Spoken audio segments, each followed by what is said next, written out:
Well everyone, it's time for us to go ahead and take a look at the iPhone XS and see how this device holds up in the later part of 2022. Now I've talked about this phone so much in this day and age, which is actually pretty insane. I was not expecting for this phone to be kind of as controversial and or as popular as it is right now, and honestly, I'm not really surprised.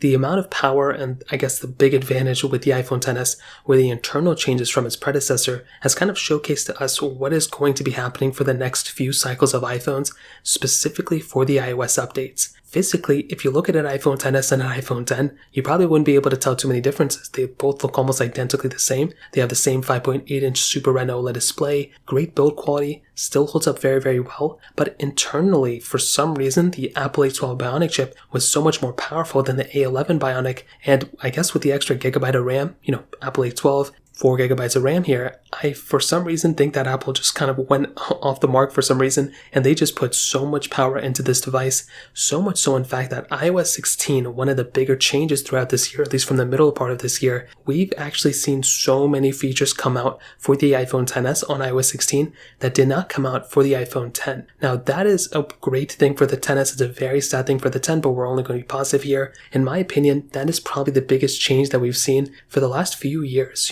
2018, crazy year this iPhone came out, but then since then it's kind of been on the back burner. But since iOS 15 with live text being added, and now with all those other crazy features being added within iOS 16 as well, it's very impressive to see what Apple is able to do with this type of phone and just kind of put tons of features into this specific device, which is very, very interesting. Now, on top of that, another big thing that changed this year was pretty much the next iPhones that came out. We did end up getting, the iPhone 14s, which personally I think are great phones. I think those things have a ton of power within them, and they are very, very solid phones for sure. However, the very interesting thing with the iPhone 14s is that even compared to the iPhone XS, I'm still pretty happy to see how well the iPhone XS is holding up to the 14s.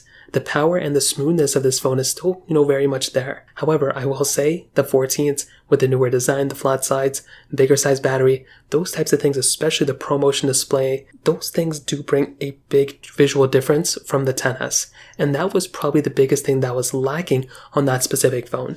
It was a very small visual difference from its predecessor. I don't even think you could be able to tell the difference between a XS or an iPhone X, unless you probably had that gold color of the XS, then maybe you could see, there was never a gold iPhone X. Other than that, I don't think you'd be able to tell the difference, at least visually on the outside. Now, I say that to say, the iPhone XS, I think in the later part of 2022, is probably one of the better deals of an iPhone, but still one of my bigger complaints of this device is still with the battery. I think the battery of this phone could have done way better when this phone first came out. And it still sits at a very interesting spot because that's probably still one of its biggest complaints, at least from my side. I feel like this phone could have done a little bit of a better job there. But regardless, if you have an iPhone XS, you should still keep it. I would highly recommend keeping that phone. It's going to be supported probably for another 2 years. And then after that, you're still going to have security updates here and there and some other things too. So this phone is still going to be a very powerful phone. And honestly, I'd love to hear your thoughts about your experience of owning this device as well. So that kind of covers it up. If you have any other thoughts or questions, let me know in the comment section below. Hit the like button, that would mean so much, but definitely hit that subscribe button.